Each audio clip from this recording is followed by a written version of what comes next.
還記得這個新聞嗎？美軍的電子攻擊機出現在波多黎各僅僅1個月後，委內瑞拉總統馬杜羅就被抓捕。就在2026年8月，另一架電子攻擊機出現在歐洲加里寧格勒附近，讓俄羅斯瞬間緊張起來了。這裡是俄羅斯在歐洲方向抵抗北約最堅固的軍事堡壘，而美國這架 EA-37B 到底想幹什麼？ EA-18G 出現在委內瑞拉， EA-37B 出現在西歐，美國是不是又在做同樣的事情？而且他不是一個人來的，旁邊還有 E-3預警機、ARTMIS-2 偵察機以及戰鬥機和加油機，這個組合就很難讓人完全無視。當然，雖然很多人希望復刻委內瑞拉，但這在當前幾乎是不可能的。不過，這是不是對未來的預言？美國是不是提前模擬考試？我們不得而知。那麼 EA-37B 目前的作用是什麼呢？自俄烏戰爭爆發以來，大家在新聞裡看到的往往是鋼鐵碰撞，是主戰坦克在泥濘中衝锋，是火炮陣地的對轟。但實際上，在這些看得見的硝煙背後，還有一条看不見的戰線已經開始了，那就是電磁戰。俄羅斯的軍事體系長期以來很重視電子戰，而加里寧格勒正是俄羅斯向北約展示這種電子戰能力的核心陣地。這裡不僅部署着 S-400 防空導彈和能攜帶核彈頭的匕首高超音速導彈，更關鍵的是，這裡駐紮着俄羅斯波羅的海艦隊的王牌第841電子戰中心。在這個中心的操作下，加里寧格勒變成了一個巨大的電磁黑洞。在2025年到2026年期間，這塊飛地裡的 GPS 欺騙發射天線從最初的3個瘋狂激增到了36個，整整擴大了12倍。這意味着從加里寧格勒發出的干擾信號有效半徑直接達到了450公里，不僅覆蓋了波蘭、立陶宛，還把大片波羅的海海域都籠罩在內。俄羅斯在這裡打響的是一場灰色地帶衝突，他們不需要開火就能制造巨大的破壞。這種干擾最直接的受害者還不是軍隊，而是平民。立陶宛有些城市的在線公交調度系統受到干擾，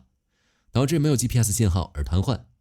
更危險的是，航空安全受到了嚴重威脅。西班牙國防部長的專機、歐盟委員會主席的航班，在飛越波羅的海上空時，都遭遇了嚴重的導航偏移，儀表盤上的數據完全錯亂。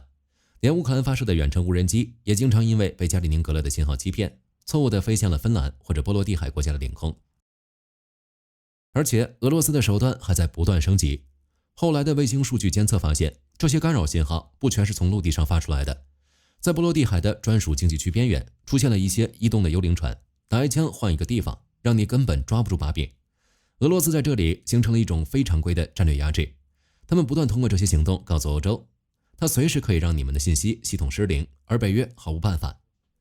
如果美國或者北約面對這種干擾直接發射導彈摧毀天線，那就是主動挑起第3次世界大戰。但如果不管不問，就等於承認了俄羅斯在波羅的海的電磁霸權。面對這種流氓戰術，美國終於下場了。既然你喜歡在電子空間裡做文章，那就來看看你自己的防空系統能不能撐得住美國的電子戰。於是美軍派出了 EA-37B， 而這架飛機和以前所有的美軍飞機都完全不一樣。也正因為它的到來，這條戰線的天平被打破了。那麼這架基於公務機改裝的 EA-37B 到底憑什麼能硬剛俄羅斯的雷達網絡？為什麼美軍不用 F-35？ 這個看起來人畜無害的機腹裡到底藏着什麼顛覆現代戰爭的黑科技？不是因為上 F-35是大炮打蚊子，而是在電子這個方面，它還真不如 EA-37B。我們來看看 F-35和 EA-37B 的區別到底在哪兒。F-35的任務是發現目標，然後用導彈摧毀目標，而 EA-37B 的任務是讓目標根本不知道自己已經被發現，甚至讓目標直接腦死亡。俄羅斯的防空系統為什麼強？比如大名鼎鼎的 S-400， 因為它不是靠單獨一枚導彈在戰鬥，它是一整套網絡，雷達先發現目標，然後把數据傳輸給指揮中心，指揮中心進行判斷，最後下達指令引導導彈攻擊。EA-37B 攻擊的不是遠處的導彈發射車，而是中間那條看不見的數據鏈。它不是去炸掉 S-400， 而是讓 S-400 变成一個擺設。這就是為什麼美軍給這架飛機定的代號是 EA 而不是 EC。按照美軍的傳統命名法，用運輸機改裝的電子戰飛機一般叫 EC， 字母 A 代表的是攻擊，這就非常有意思了。一架連機槍都沒有的公務機，憑什麼叫攻擊機？因為它雖然不發射傳統的炸彈，但它可以發射高度聚焦的高功率電磁波束，這些波束能直接攻擊敵方無人機和導彈內部的電路。那美軍是怎麼把這種級別的攻擊力塞進一架商務機裡的呢？這裡就不得不提這架飛機的設計了。以前的電子戰機，比如 EC-130，設備又重又大，還要把干擾吊艙掛在機翼兩邊，這就導致了一個很尷尬的問題：機翼本身會阻擋電磁波束往高處發射，飛機只能干擾比較低的目標。而到了 EA-37B 這裡，工程師把原本一架大型運輸機裡的所有重型電子戰設備全塞進了一架灣流 G550 公務機裡。他們是怎麼做到的？你可以看看這架飛機的脸側兩頰多出了2個巨大的整流罩，裡面裝的是採用了最新氮化鎵技術的有源相控阵雷達。這種技術能讓雷達在體積更小、耗電更少、發熱更低的情況下輸出極高的功率，而且因為雷達長在機身的臉頰上，避開了機翼的遮擋，這架飛機可以直接把高功率波束射向極高空的地方資產，實現全方位的電磁覆蓋。不過這架飛機最可怕的還不是它的硬件，而是一套叫 Cyber 的系統。在以前的電子戰裡，如果你截獲了敵人一種全新的雷達信號，你想要干擾它，可能需要花幾個月的時間，去實驗室裡開發新的硬件，生產出來再裝到飛機上。但 Cyber 系統徹底把電子戰變成了打遊戲更新補丁，它是一套軟件定義系統。在實戰中，如果飛機截獲了俄羅斯某個未知的雷達波形，後台電腦幾秒鐘內就能完成推演，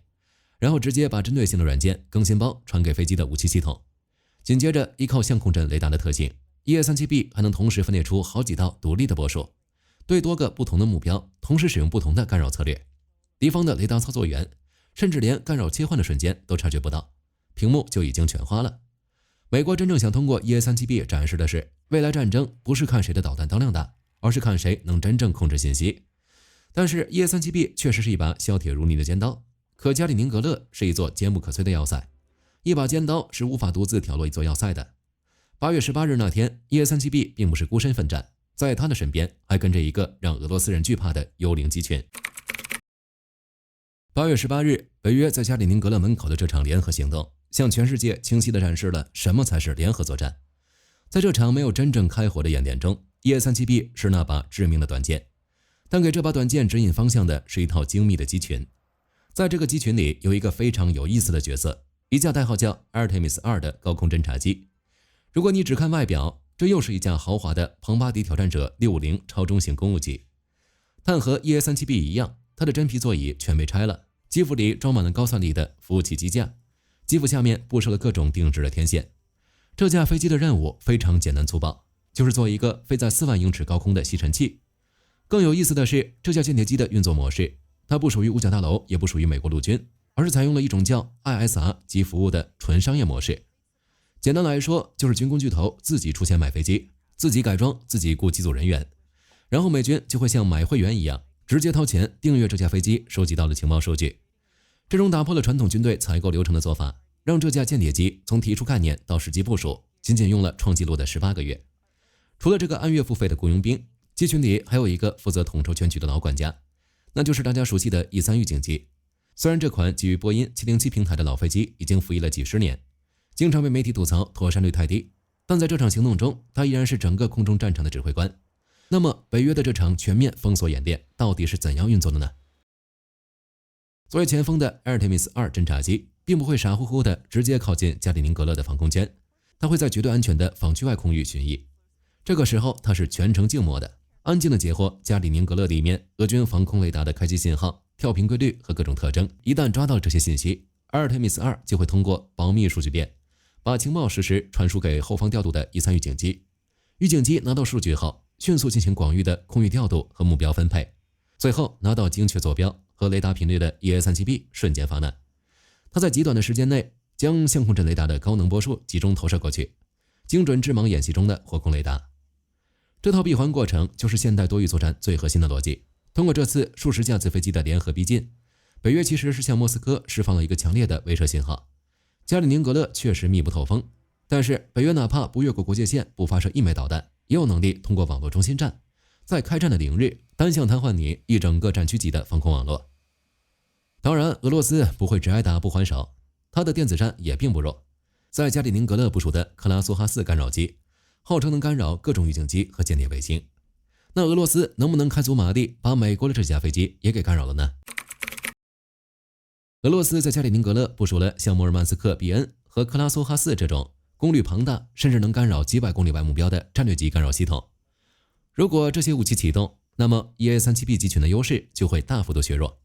但是他們還有秘密武器 SAR 衛星。以前的光學衛星就是個照相機，遇到陰天、大霧或者晚上，它就歇菜了，什麼也拍不到。但這種透視衛星不一樣，它自己能發射微波，穿透雲層，24小時盯着地面看。假如俄羅斯在地面上把那個超大功率的干擾機打開，試圖干擾美國飛機的時候，那股巨大的能量就會打中了飛在太空裡的透視衛星。衛星拍出來的畫面不是一片黑，而是在雷達圖像上出現了一個刺眼的大光斑。要知道，這種超大功率的干擾機非常貴，也非常重要。俄羅斯軍方絕對不可能把它放在沒人的荒地裡。它在哪兒，就說明俄羅斯的高級指揮部最核心的導彈陣地就在哪兒。所以只要俄羅斯敢開機干擾，那道亮光就等於在告訴美國人，嗨，全程最值錢的指揮官和導彈全在這兒。這就是俄羅斯現在面臨的處境。他們有反制手段，但是一旦使用，那就不需要EA-37B 了，順着衛星圖片激發導彈就能完成任務。其實北約在這個時候派出這樣一套高規格的技術機群來到加里寧格勒門口，背後的戰略意圖非常深遠。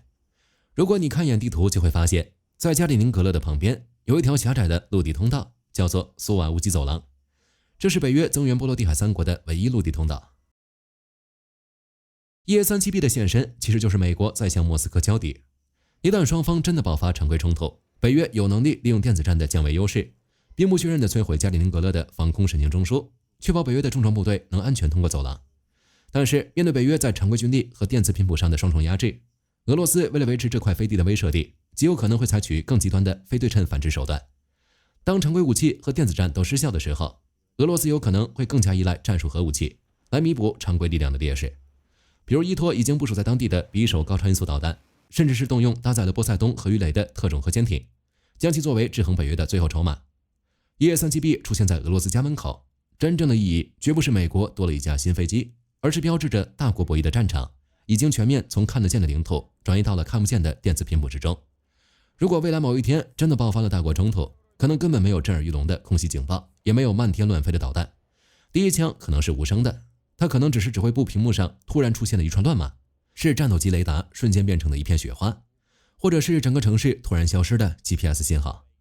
戰爭在誰也没有聽見爆炸聲的時候就已經打響了。美國這次沒開火的演習，至於俄羅斯接下來會怎麼反擊，是咽下這口氣，還是搞出什麼新動作，我們只能拭目以待。好了，關於 EA-37B 的故事，今天就和大家聊到這裡。如果你喜歡本期視頻，別忘了點讚關注，也歡迎在評論區分享你的看法。你認為俄羅斯會有什麼反應呢？我是火力軍，我們下期再見。